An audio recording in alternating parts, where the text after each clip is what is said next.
hacer un brevísimo repaso de lo que vimos la semana pasada, la clase anterior. Estamos empezando a ver las cualidades de un discípulo. Vimos temas eh, sobre el nuevo nacimiento, la necesidad de nacer de nuevo. Vimos puntos importantes. Es un tema que a lo mejor ya hemos visto en algunas ocasiones, hemos escuchado prédicas. Y hay mucho que aprender con respecto a lo que el Señor Jesús dijo de la necesidad de nacer de nuevo. En nuestra condición de estar apartados, separados de Dios, muertos en nuestros delitos y pecados, como dice Efesios capítulo 2, y la necesidad de nacer de nuevo. Entonces el ser humano en su condición natural está así. Y esta es una obra soberana y sobrenatural efectuada por el Espíritu Santo, el nacer de nuevo. Y muy interesante porque en el capítulo 3 del Evangelio de Juan vemos que un hombre que era maestro de la ley, eh, que sabía todo el Antiguo Testamento, le preguntaba a Jesús cómo podría hacer eso de nacer de nuevo. Y le dice, tú siendo maestro de Israel no sabes. Y entonces Jesús le dice que esto es a nivel espiritual y algo sobrenatural en el cual el hombre no participa, pero cuando uno lee toda la porción del Evangelio de Juan en donde está el diálogo primero con Nicodemo y luego se vuelve un monólogo en el que Jesús explica el nuevo nacimiento. Por cuestión de tiempo no lo voy a hacer, pero luego sería bueno que revisáramos cómo Jesús sí le explica lo que es el nuevo nacimiento en base al Antiguo Testamento, con el episodio del pueblo de Israel que viene registrado en el libro de los Números, si no recuerdo, en el capítulo 20-21 de la serpiente de bronce. Entonces le explica de alguna forma, con lo que él entendía en el documento del Antiguo Testamento, lo que es el nuevo nacimiento por la fe, aún con la serpiente de bronce. Luego lo explicaré con más detalles si tienes inquietud de lo que yo he aprendido sobre ese pasaje exclusivamente de Juan capítulo 3. Tuvimos la necesidad, un verdadero discípulo ha nacido de nuevo. Luego vimos que un verdadero discípulo se ha arrepentido y vimos que el arrepentimiento tiene algunos efectos en los discípulos, es decir, hay dolor por el pecado, pero también hay un cambio interno y hay un cambio externo, un cambio de conducta. Entonces, el discípulo de Jesús sí evidencia cambios a nivel interno que se manifiestan en comportamientos, ¿verdad? En forma externa. Entonces, hoy vamos a ver otra de las cualidades, que es la número 3. Si vamos a nuestro manual, vamos a abrir nuestro manual en la página número 13 y estamos tratando de complementar este curso de discipulado entre semana con el mismo tema los domingos, las cualidades de un discípulo. Algunas se entrelazan, algunas se repiten, pero el poner 10 no quiere decir que son las 10 únicas, sino que son muchas, pero quisimos encuadrar en 10 en este manual, repetir algunas y ver otras los domingos. Así es que creo y mi intención fue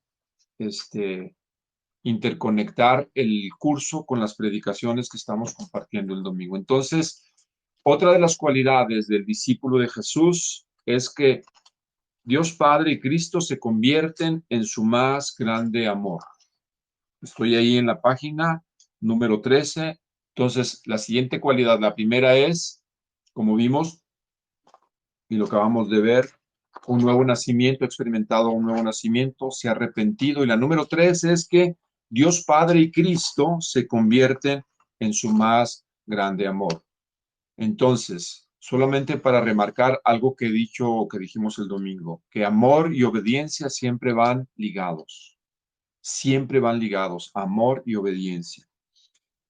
Entonces, dice Mateo 22:37, lo voy a leer y luego otros van a ayudarme interactuando conmigo leyendo algunos otros versículos. Dice Mateo 22:37, dice, Jesús dijo, amarás al Señor tu Dios con todo tu corazón, con toda tu alma y con toda tu mente. Juan 8:42 más adelante, también voy a dar lectura al texto, dice así, Juan 8:42. Lo leo y dice, Jesús entonces les dijo, si vuestro Padre fuese Dios, ciertamente me amaríais, porque yo de Dios he salido y he venido pues no he venido de mí mismo, sino del que me envió. Y regresamos a Mateo 10:37, que dice así, lo voy a leer, dice así Mateo 10:37. El que ama a padre o madre más que a mí, no es digno de mí.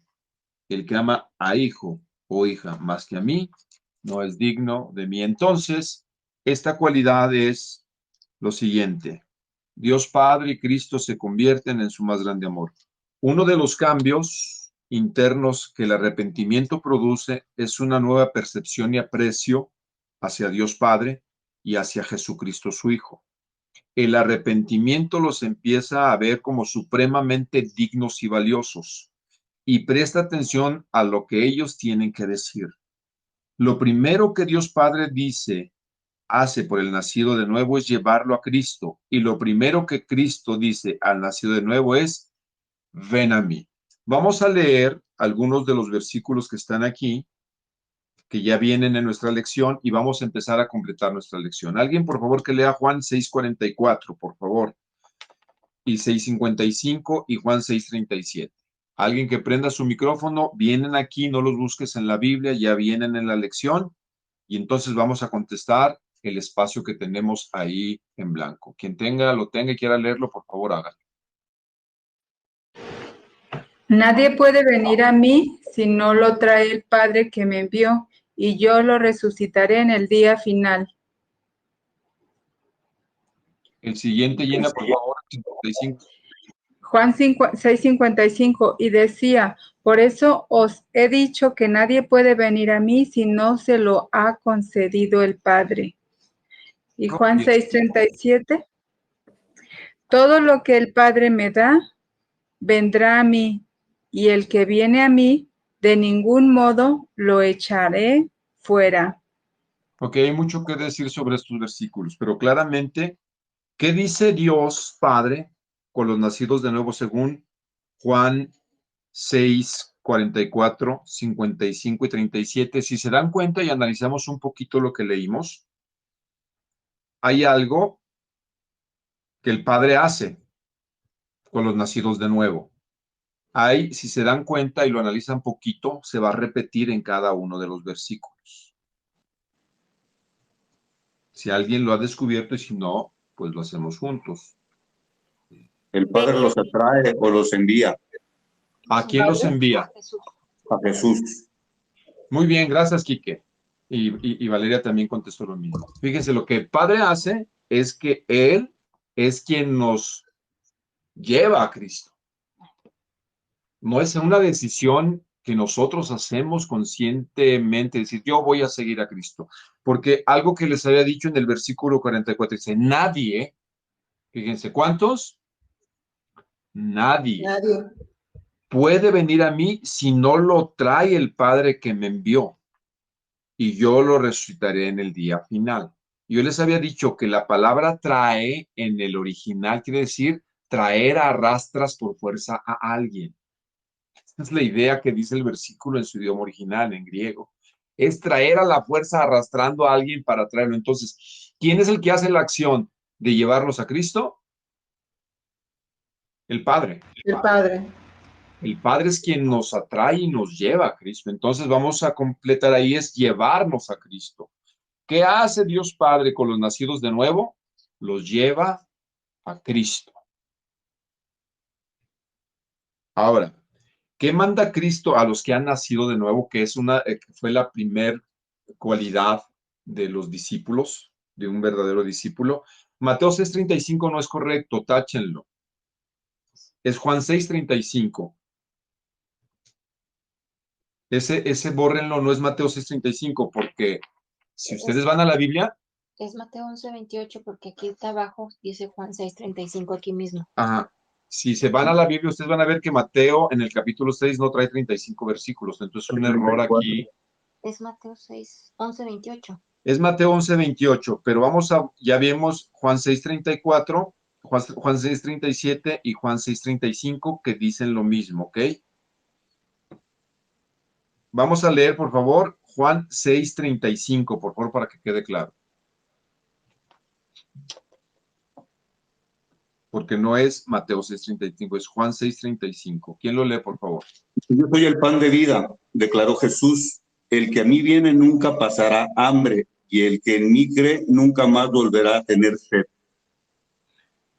Ahora, repitiendo arribita, tenemos el 6:37, porque lo primero es lo que hace el Padre, ¿verdad? Es llevarnos a Cristo, pero luego Jesús, que manda a Cristo a los que han nacido de nuevo. Ahora, ¿qué dice el 37 que tenemos ahí arriba? Yo lo voy a leer, chéquenle, acompáñenme. Todo lo que el Padre me da, vendrá a mí, y el que viene a mí, de ningún modo lo echaré fuera. Entonces, primero, lo que Dios Padre hace con los nacidos de nuevo es llevarnos a Cristo. ¿Y qué manda Cristo con los nacidos de nuevo? Lo aclara mucho mejor Juan 6:35. Repítelo, Quique, por favor. Yo soy el pan de vida, declaró Jesús. El que a mí viene nunca pasará hambre, y el que en mí cree nunca más volverá a tener sed. Ok, lo vamos a reforzar con Mateo 11:28. ¿Lo lees, Quique, por favor? Mateo 11:28. Viene aquí, Ahí está así, la venid a lección. mí, todos los que estáis cansados y cargados, y yo os haré descansar. Juan 7:37, ve, por favor. Si alguno tiene sed, que venga a mí y beba. Juan 6:35, que ya lo leíste. Jesús les dijo, yo soy el pan de la vida, el que viene a mí no tendrá hambre, y el que cree en mí nunca tendrá sed. Entonces, ¿qué manda Cristo a los que han nacido de nuevo? Mira, nos manda a seguirlo. Ok, venid a mí. Venid a mí. El Padre nos atrae y dice, ahora sí, ven, sígueme, ven a mí. Venir a Él, a Cristo. Ahora, aquí hay algo muy interesante.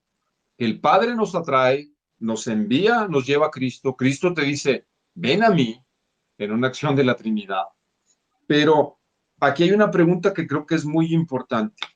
¿Qué ve un pecador arrepentido?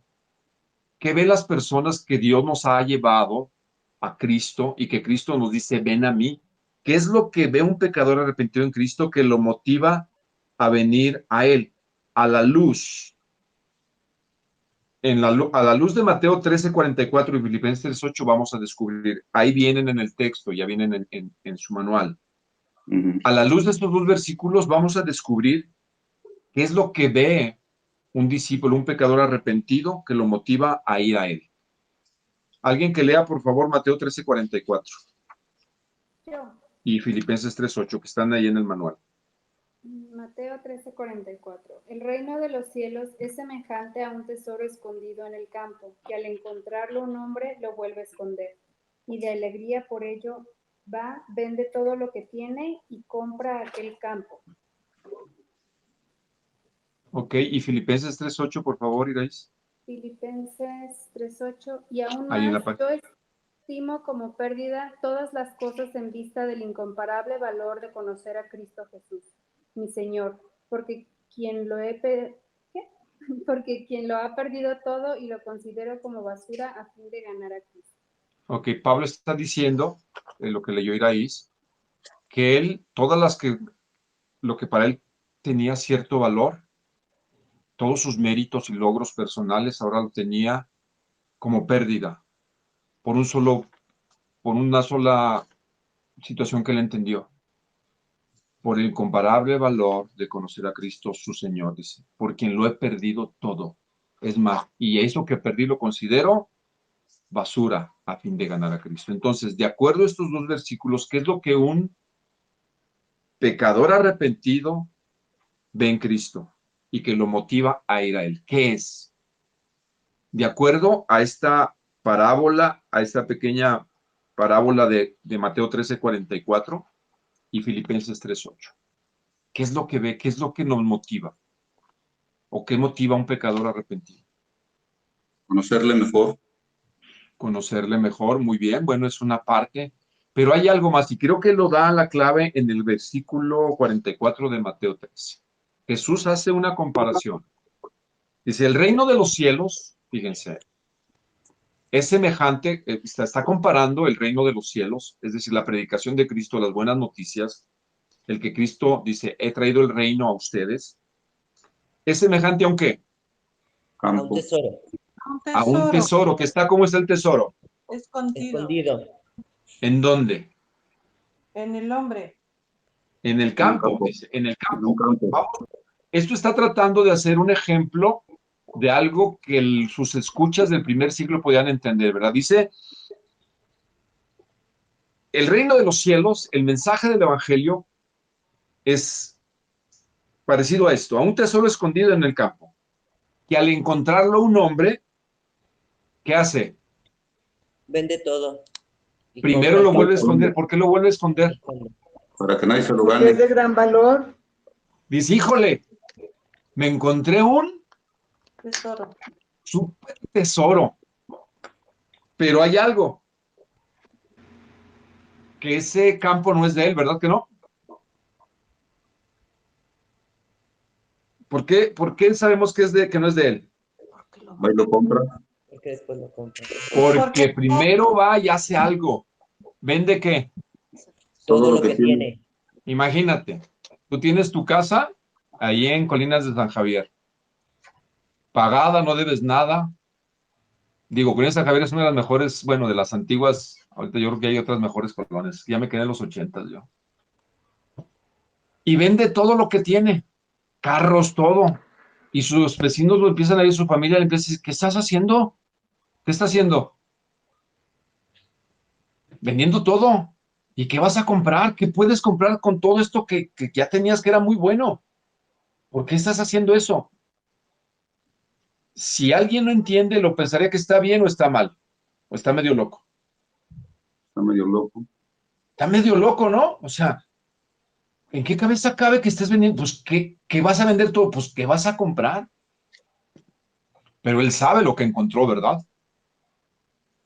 Encontró algo Valioso.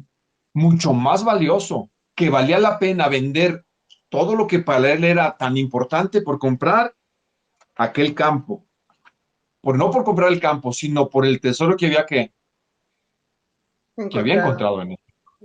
Y él decía, vale la pena dejarlo todo lo que yo había acumulado y pensé que era mi ganancia, porque he encontrado algo mucho más valioso. De forma práctica, el mismo apóstol Pablo lo dijo, miren, yo era fariseo, tenía un buen estatus social, económico, tenía estudios, tenía una posición, pero dice, lo he perdido ¿qué? Todo. Todo, con el fin de conocer a quién, a Cristo mi Señor. Pablo pudo entender que para él había encontrado lo más valioso en la vida. Y eso más valioso no era algo, era alguien. ¿Quién es? Cristo. Jesús. Entonces, ¿cómo podríamos contestar? ¿Qué ve un pecador arrepentido en Cristo que lo motiva a venir a Él? ¿Qué vemos? Todo lo que El se tesoro necesita. más grande. Un tesoro. Tu infinito valor. Muy bien, el tesoro más grande que hay en la persona de Jesús. Eso es lo que alcanzamos a ver. Por eso, esto que a veces los cristianos hacen, los discípulos de Jesús hacen, no tiene sentido. Por eso Pablo dijo, para los que el hombre natural, es decir, el no creyente, lo que ustedes hacen es que, de locos, están locos. Ustedes los cristianos realmente caen en la locura. ¿Por qué hacen lo que hacen? ¿Por alguien que vivió hace 2000 años? Ahí andan arreglando locales, barriendo, yendo a gastar su lana. ¿Por qué?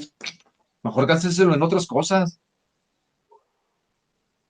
¿Se dan cuenta? Pero el discípulo o el pecador arrepentido sabe que ha encontrado a Cristo que vale, no tiene precio. Cristo es súper valiosísimo. Entonces, ¿qué es lo que nos motiva? Su infinito valor.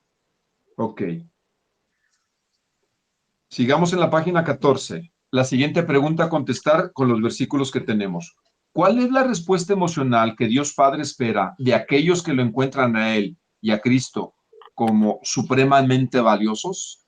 ¿Cuál es la respuesta emocional que Dios Padre espera de aquellos que lo encuentran a Él y a Cristo como supremamente valiosos? Y vamos a leer los textos de Mateo 22, Juan 8 y Mateo 10:37. Alguien que participe y los lea. Vienen en tu lección, no los busques en la Biblia. Mateo 22, 37, 38. Y él le dijo, amarás al Señor tu Dios con todo tu corazón y con toda tu alma y con toda tu mente. Este es el grande y el primer mandamiento. El que sigue, por favor, Eli. Jesús les dijo, si Dios fuera vuestro Padre, me amaréis porque yo salí de Dios y vine de Él, pues no he venido por mi propia iniciativa, sino que Él me envió. Y el Mateo 37. 10:37. El Sí, por favor. que ama al padre o a la madre más que a mí, no es digno de mí. Y el que ama al hijo o a la hija más que a mí, no es digno de mí. Gracias. Entonces, esto ya lo habíamos visto en una predicación del domingo, explicamos, no es de aborrecerlos, es amar menos al padre, madre o hijo. No que no los ames, pero tu amor primero ya no son ellos, es Jesús, porque si tú amas a Jesús, lo decíamos, entonces vas a poder amar correctamente a padre, madre, hijos, hermano, esposo y demás. Entonces, ¿cuál es la respuesta emocional que Dios Padre espera de aquellos que lo encuentran a Él y a Cristo como supremamente valiosa? ¿Qué es lo que espera? El amarlo el primero. Muy bien.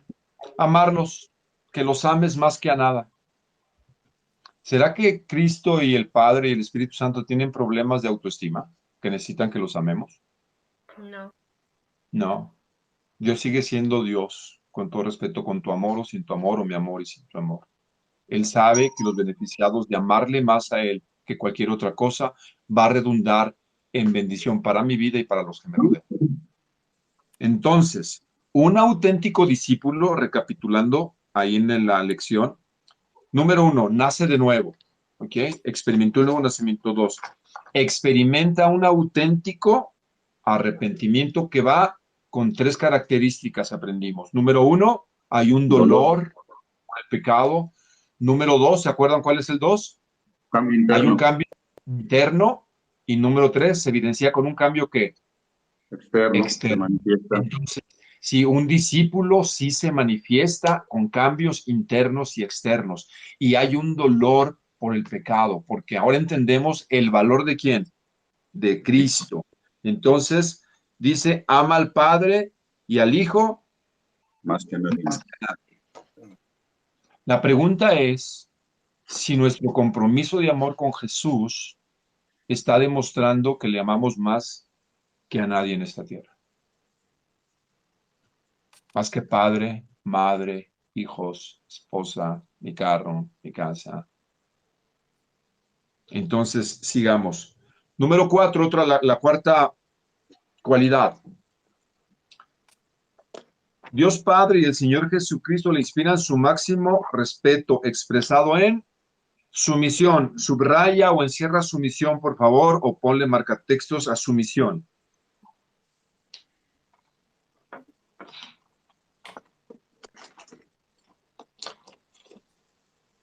Y vamos a leer a alguien que busque Mateo 24, 45 al 47, Romanos 14, 9, Primera de Corintios 7, 22 y Efesios 6, 9. Vamos a leer esos versículos, por favor.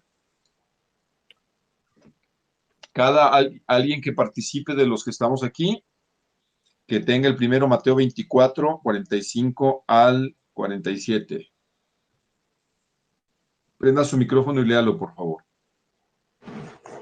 Yo lo tengo. Por favor, Gina.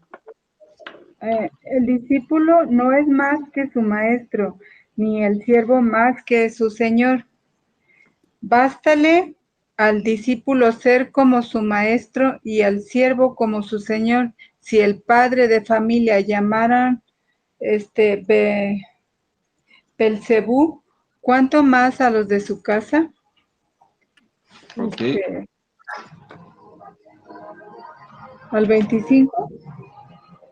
No, Mateo 24, 45 al 47. Ya lo leíste esos dos versículos, ¿verdad, Gina? Sí. Ok, Romanos 14, 9, por favor. No, es que leí Mateo 10, 24. Mateo, Ok, 24, leíste 45. el de Mateo 10, ¿no, Gina? No, hay que buscar Mateo 24, Mateo 10, 24, 25. No, Mateo 24. Perdón, Mateo 24, 45 al 47. Leí el 24, 25. No, No, ese es Mateo 10. Es Mateo 24, Gina, 25 al 47, los que vienen después de su misión, no los que vienen en tu lección. 24, ¿qué? 45 al 47. Dice, ¿quién es, pues, el siervo fiel y prudente, al cual puso su señor sobre su casa para que les dé el alimento a tiempo? Bienaventurado aquel siervo al cual cuando su señor venga le halle haciendo así. ¿El 47 también? Por favor. De cierto os digo que sobre todos los bienes le pondrá, pero si aquel siervo malo dijera en su corazón, mi señor tarda en venir, y comenzaré a golpear a sus siervos y aún a comer y a beber con los borrachos, vendrá el señor de aquel siervo en día que éste no espera y a la hora que no sabe, y lo castigará duramente. Hasta ahí, un poquito más. Está bien, hasta ahí. Romanos 14:9, por favor.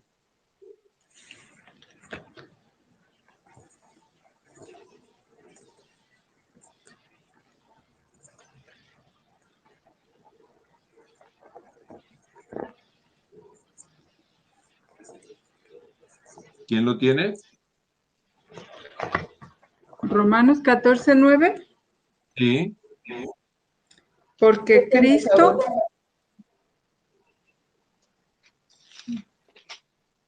Adelante, Gina. Porque Cristo para esto murió y resucitó y volvió a vivir, para ser Señor así de los muertos como de los que viven. Hasta ahí, gracias, Gina. Primera de Corintios 7:22.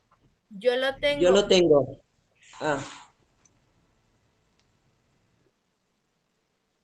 Dice, porque el que fue llamado por el Señor siendo esclavo, hombre libre es del Señor. De la misma manera, el que fue llamado siendo libre, esclavo es de Cristo. Ok. Efesios 6:9 por último. ¿Ustedes?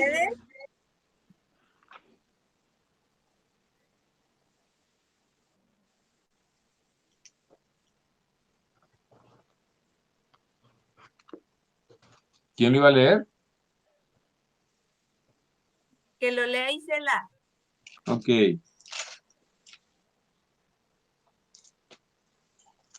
Respondan a esta actitud de sus esclavos. ¿Lo repite, Cise, por favor? Respondan a esta actitud de sus esclavos, dejando de amenazarlos.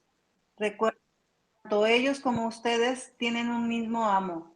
En el cielo no hay favoritismos. Ok, gracias. Bueno, vamos a tratar de, con todo esto que leímos, aclarar lo siguiente. El segundo efecto que el auténtico arrepentimiento produce en la perspectiva del que lo experimenta, después de ver la grandeza y el valor infinito de Dios y de Cristo, además de amor, es una actitud de respeto y sumisión. Si se dan cuenta, todos los versículos que hablamos, habló de Señor, de autoridad, de amo y de siervo o esclavo. Vamos a tratar de poder ejemplificar lo siguiente. ¿A quién compara el Señor Jesús a sus discípulos y a sí mismo en Mateo 10:24, 25, 18:23, 24:46, 25:14, Marcos 13:34, Lucas 12:37, 17:10 y 19:13? Bueno, vamos a leerlos, los voy a dar lectura y ustedes van a tratar de contestar, por favor, ¿ok? Pongan atención porque aquí hay una comparación que el Señor Jesús hace con sus discípulos y con respecto a su persona. Mateo 10:24-25 dice, un discípulo no está por encima del maestro, ni un siervo por encima de su señor. Le basta al discípulo llegar a ser como su maestro y al siervo como su señor. Si al dueño de la casa lo han llamado Belcebú, cuánto más a los de su casa. Mateo 18:23. Por eso, el reino de los cielos puede compararse a cierto rey que quiso ajustar cuentas con sus siervos. Mateo 24:46. Dichoso aquel siervo a quien cuando su señor venga, lo encuentre haciendo así. Mateo 25:14. Porque el reino de los cielos es como un hombre que al emprender un viaje llamó a sus siervos y les encomendó sus bienes. Marcos 13:34. Es como un hombre que fue de viaje y al salir de su casa dejó a sus siervos encargados, asignándole a cada uno su tarea y ordenó al portero que estuviera alerta. Lucas 12:37. Dichosos aquellos siervos a quienes el Señor al venir halle velando. En verdad os digo que se ceñirá para servir y los sentará a la mesa y acercándosele les servirá. Lucas 17:10. Así también vosotros, cuando hayáis hecho todo lo que se os ordenó, decir, siervos inútiles somos. Hemos hecho solo lo que debíamos haber hecho. Y Lucas 19:13. Y llamando a 10 de sus siervos, les dio 10 minas y les dijo, negociad con esto hasta que regrese. Jesús hace una comparación en todos estos textos en relación del discípulo con él. ¿Cuál es esa relación y esa comparación? Nos compara con los esclavos, con sus discípulos. Muy bien, con esclavos. ¿Y él como quién se compara? También como él señor. como... Muy bien, como Señor. Perfecto, gracias Jairo. Y no sé quién dijo el otro, ¿fue Vero? Sí. Ok. Interesante relación.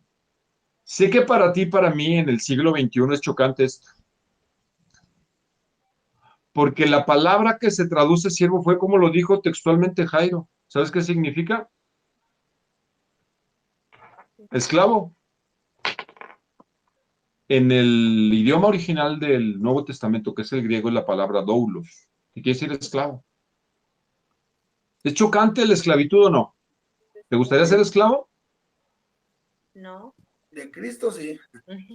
Ok.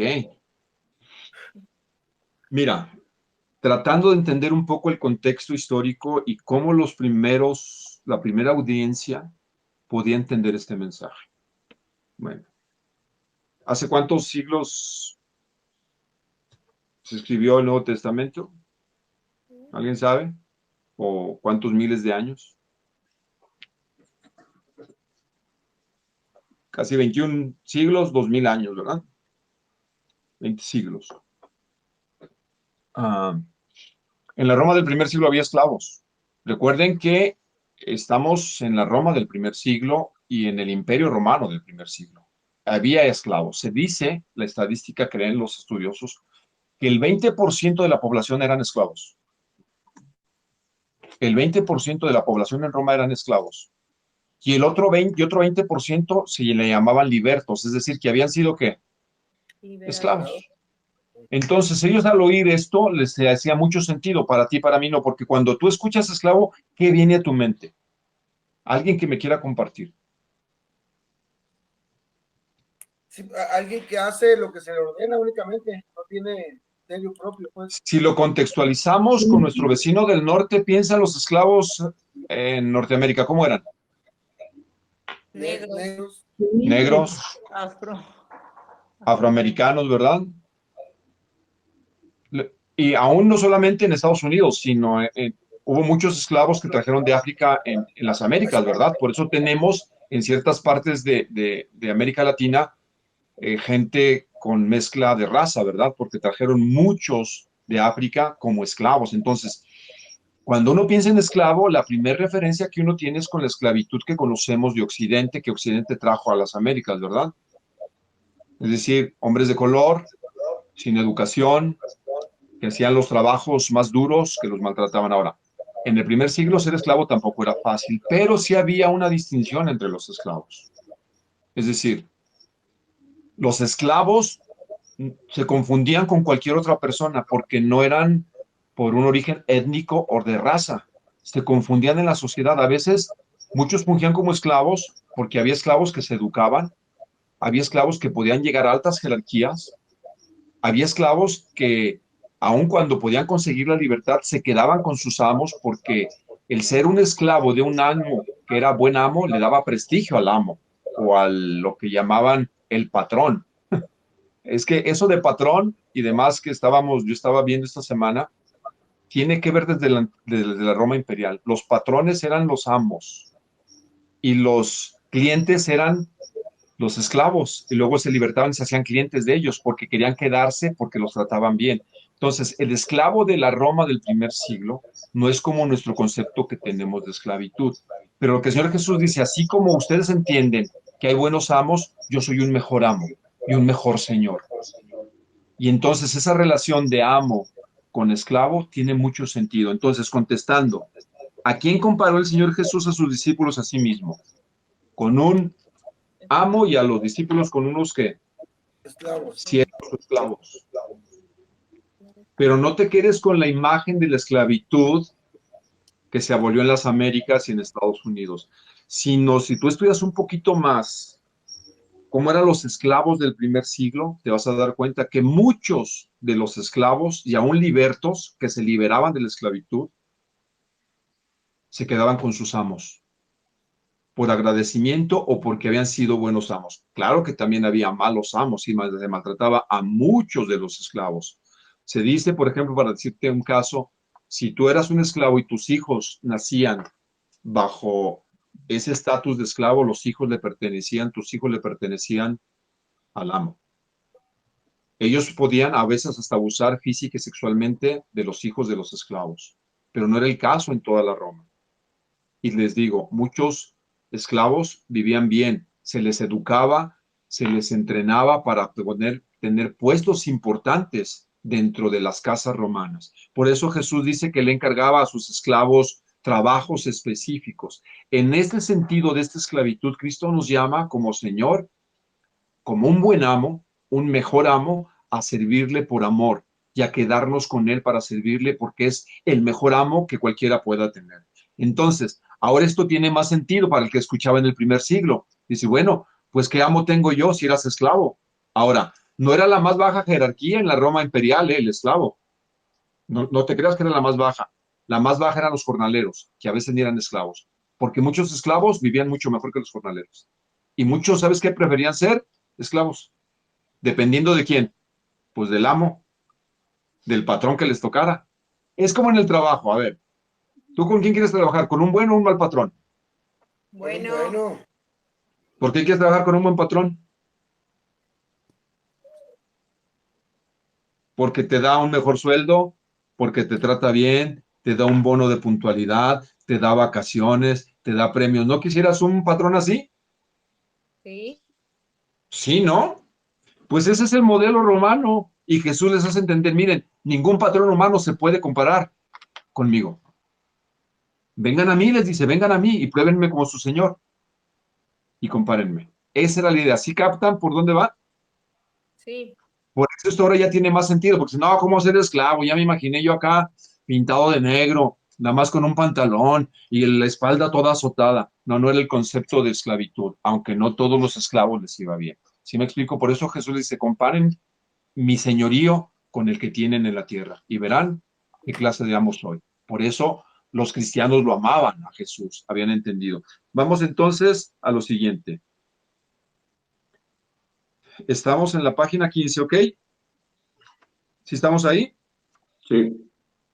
Piense usted en esto, ¿es incidental o intencional? Y contestemos por qué. Para contestar por qué, es decir, ¿qué es incidental o qué es intencional? ¿Se refiere a lo anterior? Se Yo refiere a creo lo que es anterior. intencional. El que Jesús haya dicho entre la comparación de señorío y servicio o de amo y esclavo, esto fue incidental. Las comparaciones que él hizo fue a ver qué sale o fue intencional. Intencional. Pongan intencional. ¿Por qué? ¿Por qué fue intencional Jesús? Para que Porque pudiéramos solamente a través de lecciones y estas comparaciones o analogías, como se le llaman, o comparaciones, de algo que entendía la gente del primer siglo, ¿era solamente una comparación o era una realidad? Una realidad. Bien, porque era una realidad y es una realidad. Y yo se los digo con todo mi corazón. Conocer a Jesús se ha vuelto una realidad de vida para muchos de nosotros. Porque ahora conocer a este amo, a este Señor, realmente lo cambia absolutamente todo. Por eso Pablo decía, es locura para el que se pierde, pero para nosotros es poder de Dios.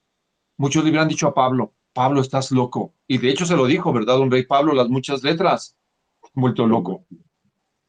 Es una locura el Evangelio, porque hemos de serle fiel y amar a alguien que murió hace 2000 años.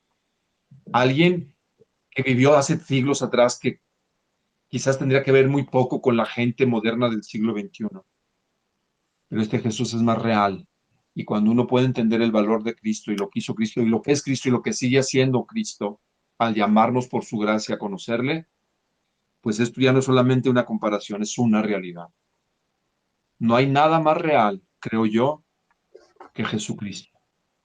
Nada ni nadie más real que Cristo. Por increíble que parezca.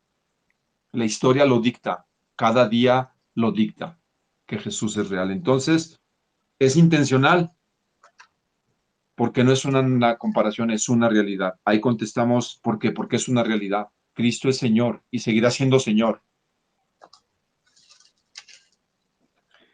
Entonces, vamos a continuar. ¿Con qué comparan los escritores del Nuevo Testamento a los discípulos en los siguientes pasajes? Y vamos solamente a ratificar que esto es una constante. Alguien que lea todos los versículos en negrita, son varios, hasta la página 16, con forma fluida, porque vamos solamente a ratificar esta idea que Jesús dijo.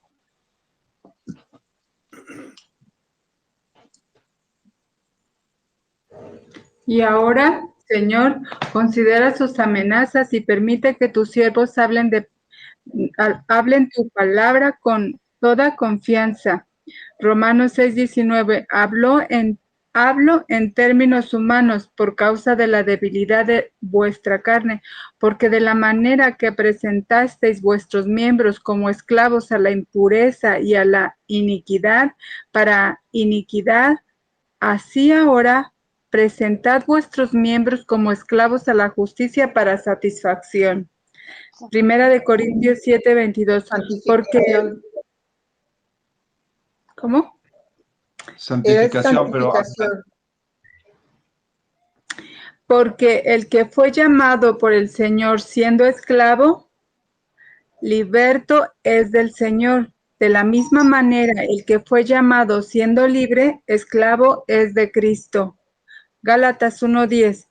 Porque busco ahora el favor de los hombres o el de Dios, o me esfuerzo por agradar a los hombres.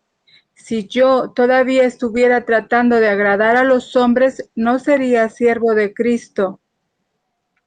En Efesios 6:9, y vosotros, amos, haced lo mismo con ellos y dejad las amenazas, sabiendo que el Señor de ellos y de vosotros está en los cielos, y que para Él no hay acepción de personas.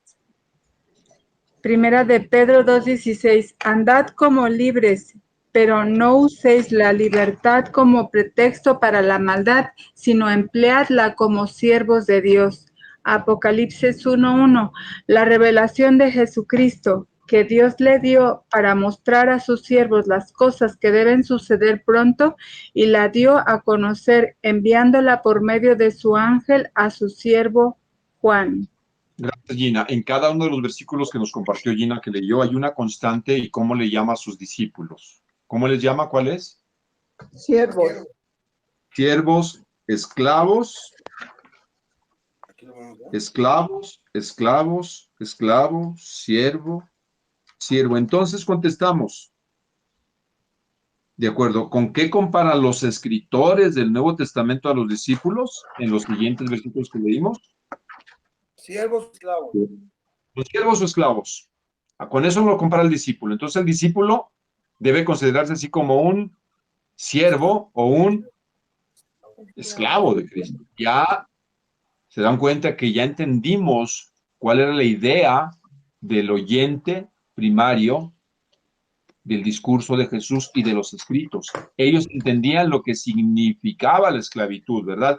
En toda su amplia gama de esclavitud. Lo que traté de explicarles para poder entender. Porque les digo, para un oyente de este siglo XXI es chocante. ¿Cómo que esclavo? Yo no soy esclavo de nadie. Bueno, en el sentido del contexto del primer siglo, entendíamos que una forma de la vida de la gente en la Roma imperial, con todos los de pueblos que estaban bajo el imperio romano, entendían cómo funcionaba la esclavitud. Entonces, dan cuenta que Cristo nos hace libres, pero muchos entienden que esa libertad ahora tú eres esclavo por amor de Cristo, te sometes al señorío de Cristo, que has encontrado en Cristo el mejor de los amos o el mejor de los patrones, por decirlo de alguna manera. El rey de reyes. El rey de reyes, el señor de los señores, muy bien. Ok, ¿para qué murió Cristo? Según Romanos 14:9 que viene ahí. Entonces, se le llama al discípulo también siervo o esclavo, y luego dice, ¿para qué murió Cristo? Romanos 14:9. Porque para esto murió Cristo y resucitó, para ser Señor tanto de los muertos como de los vivos. ¿Cómo contestamos ahí? ¿Para qué murió Cristo? Para ser Señor de todo. Ok. De todos, ¿verdad? Tanto de vivos como de qué. Muertos. Ah, caray. ¿Qué sentido tiene esto? ¿Alguien podría ahí como poder de vivos y de muertos?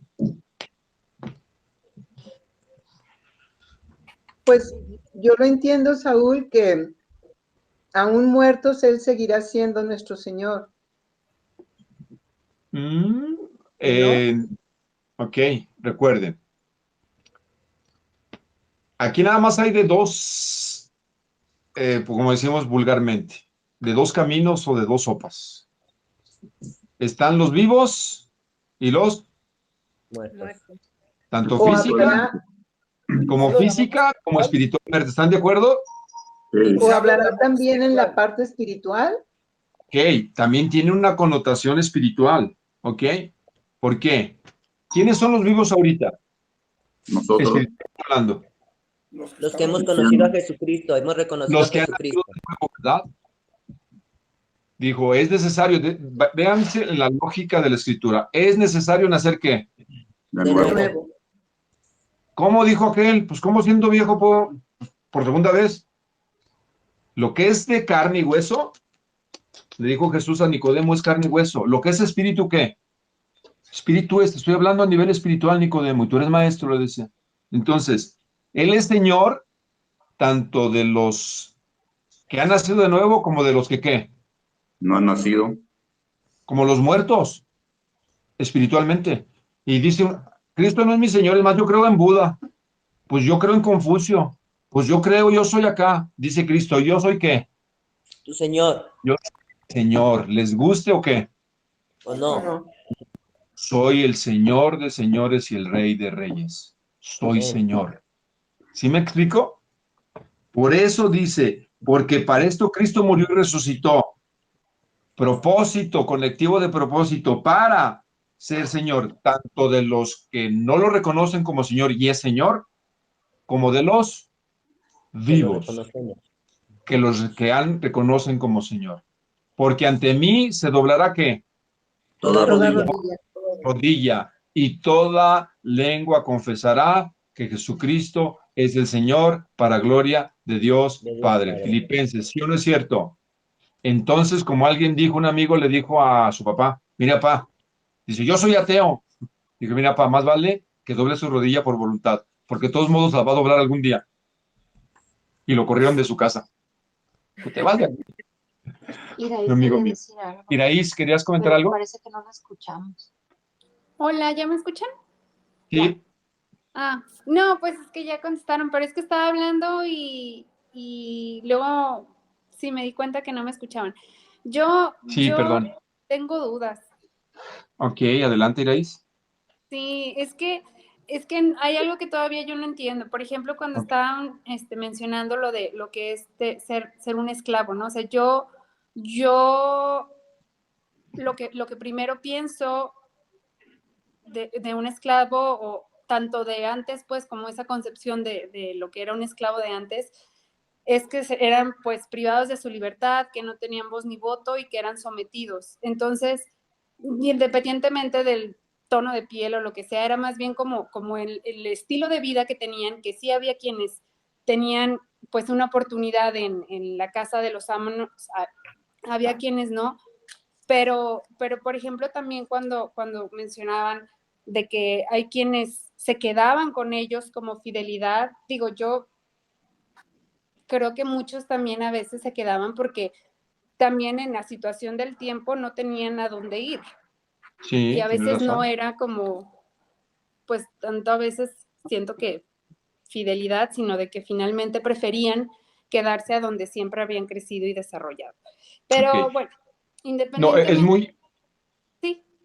perdón, no, es muy interesante lo que tú preguntas, es inquietud, y creo que es muy válida, porque tratando de poder explicar un poco, porque tiene que ver también con un aspecto que a lo mejor todavía no hemos llegado a ese punto, pero quisiera explicarte. Jesús dijo que el hombre es esclavo, siempre va a ser esclavo, siempre, aunque no somos muy conscientes de eso. Es decir, o eres esclavo del pecado o eres esclavo de él. Pero dice, el ser humano como tal siempre vive bajo un amo. El ser humano y nuestro pensamiento y concepción occidental pensamos mucho en el individualismo, yo no soy esclavo de nadie, y sí, te digo, la palabra, el concepto de esclavitud parece denostar a la persona, privarla de su libertad en cierto sentido, pero dice, ustedes eran esclavos del pecado, vivían bajo el yugo del pecado. Y dice, Jesús nos libertó, porque luego hay otros conceptos en teología que a lo mejor con el tiempo vas a escuchar, que es redención, que es perdón y que es reconciliación, que son muy ligados a la esclavitud. Mira, en la Roma del primer siglo, los esclavos se vendían. Sí. Tú podías comprar esclavos, pero la palabra redención quiere decir que alguien va al mercado de los esclavos, compra a un esclavo y lo deja libre, lo hace un liberto. Sí. Esa es la idea de redención en la Biblia, y eso es lo que dice que Cristo hizo, que éramos esclavos de otro amo, del pecado, que Cristo vino, pagó por nosotros en la cruz del Calvario. Redención es pago por precio, nos compró y ¿sabes qué hizo? Nos dejó libres. Pero ese amo que entiende lo que es ese siervo o ese esclavo que fue liberado, por amor regresa, ¿sabes a quién? A quien lo libertó. Ok, sí, porque eso era a lo que iba. Yo decía, entonces, ¿cómo es ser siervo o esclavo de Cristo? Y luego cuando dice lo de que te llama siendo libre y te conviertes en esclavo, entonces como que no me quedaba claro o sea, como Sí, yo tengo la concepción de un esclavo y esa claro. privacidad de libertad, de decisión, de tantas cosas, como, pero Por, ya. por eso Jesús dijo en Juan 8:44, ¿alguien lo puede buscar Juan 8:44 que ya lo habíamos leído? Para ratificar, para este punto que quede claro.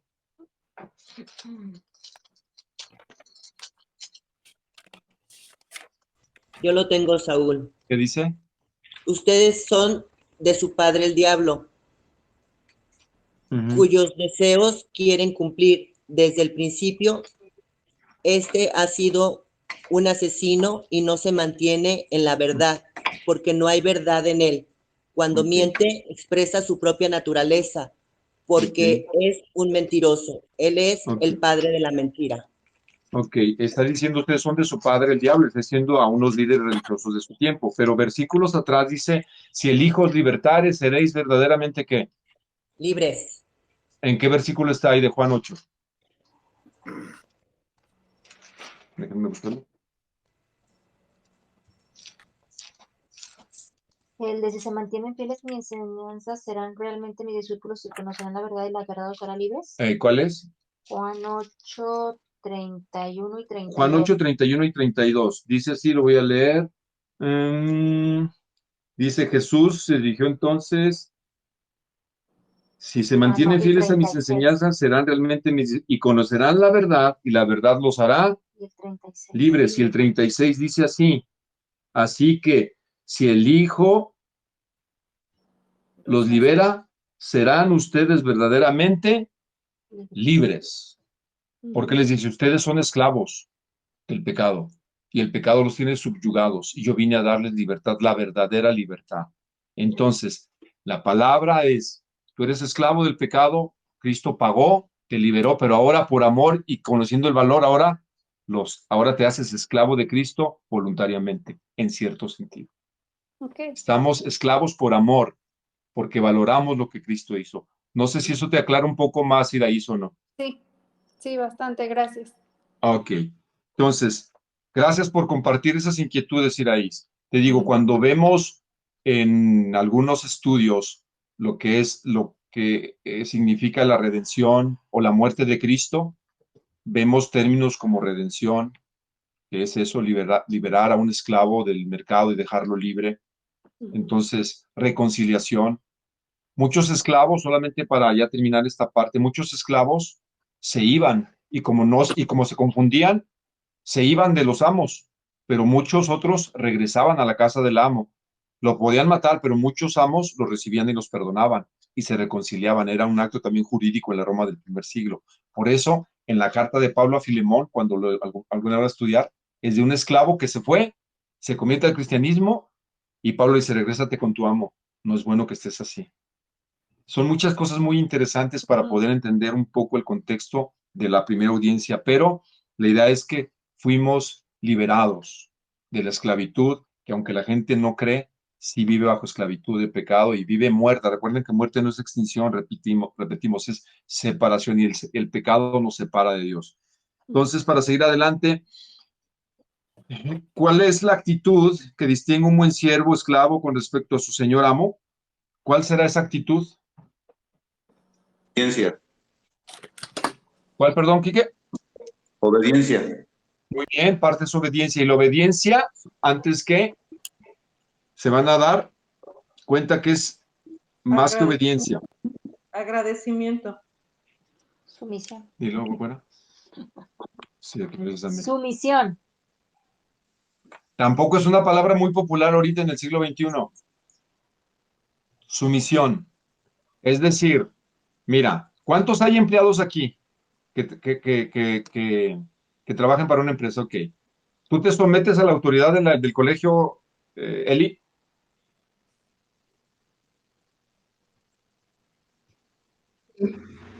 Ok. Todos estamos bajo sumisión, todos. ¿Estamos sometidos a las leyes mexicanas, sí o no? Así es. ¿O alguien no? A lo mejor no, ¿verdad? Si te cachan te van a multar en algo. Pero lo que espera entonces, fíjense, la actitud que distingue a un buen siervo esclavo con respecto a su amo, señores, ¿qué? Sumisión. Obedece, se somete y obedece. Muy bien. Sumisión, obediencia. Perfecto. Esas dos complementan. Entonces, les voy a hacer una pregunta. ¿Te sometes realmente a la autoridad de Jesús en todo lo que Él dice? No, fallo todavía. Ok, ya reconociste el 50% del problema. ¿Cuál es resolver el otro 50%?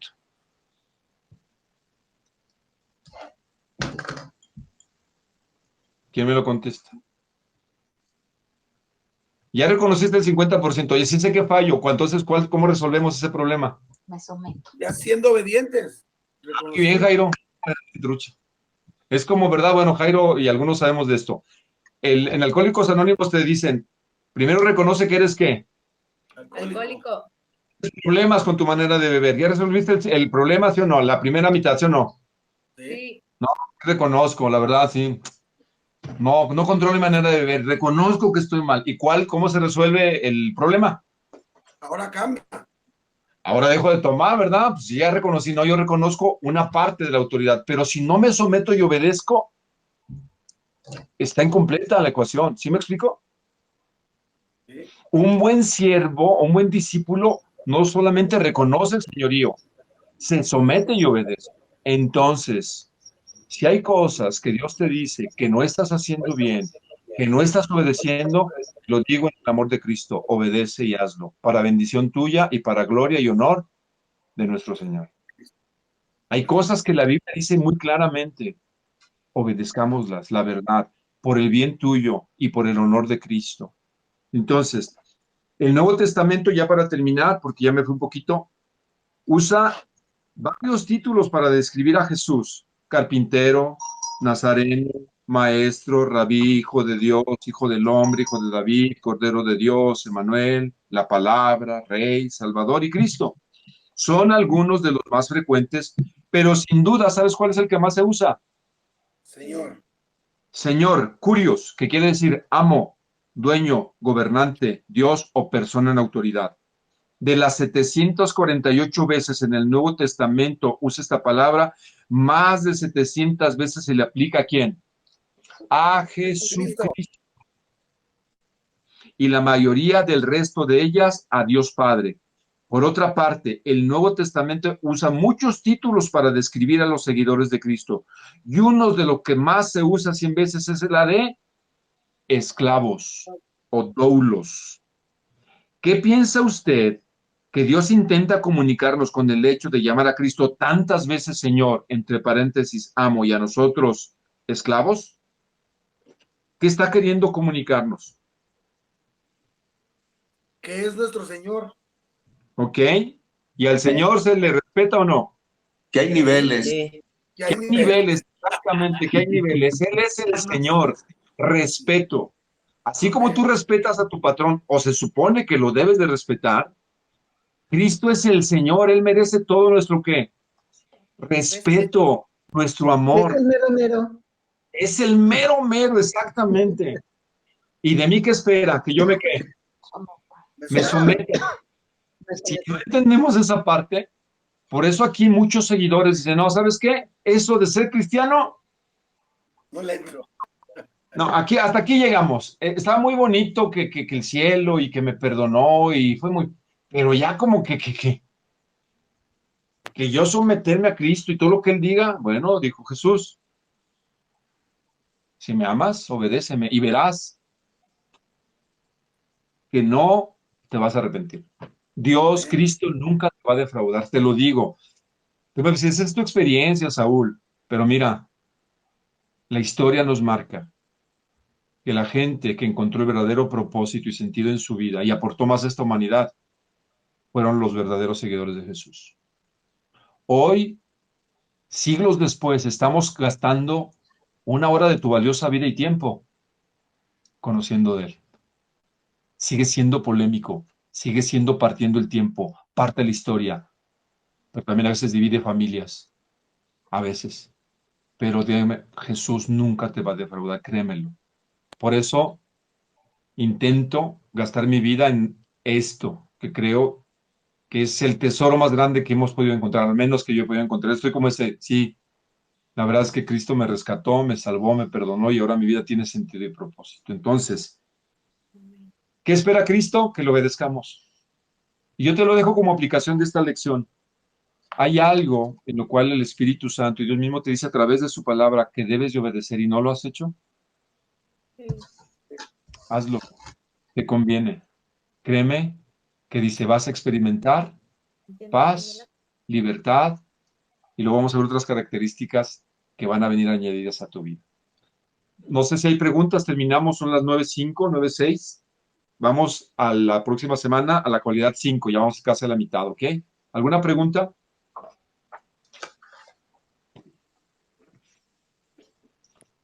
No, ya no. ¿No? Ok, bienvenidos de alguna manera a todos nosotros a esta dinámica de entender el señorío de Jesús.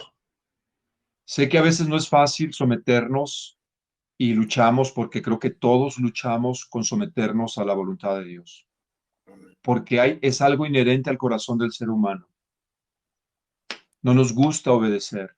Pensamos en querer hacer las cosas a nuestra manera, a nuestro estilo, como pensamos que es mejor. Y Jesús te dice, pruébame, ponte mi yugo, ponte mi yugo. Y recuerden esa figura del yugo en las bestias, ¿verdad? Estaba el buey maestro y el buey aprendiz. Esa era la idea. El buey que tenía más experiencia en obedecer para hacer el arado o para hacer el surco, enseñaba al buey joven. Y dice, ponte tu yugo, camina conmigo y te voy a enseñar, porque mi yugo es fácil y ligera es que mi carga, ponlo, camina conmigo y verás que hay bendición para ti. No te digo que venir a Cristo todo te va a ir bien.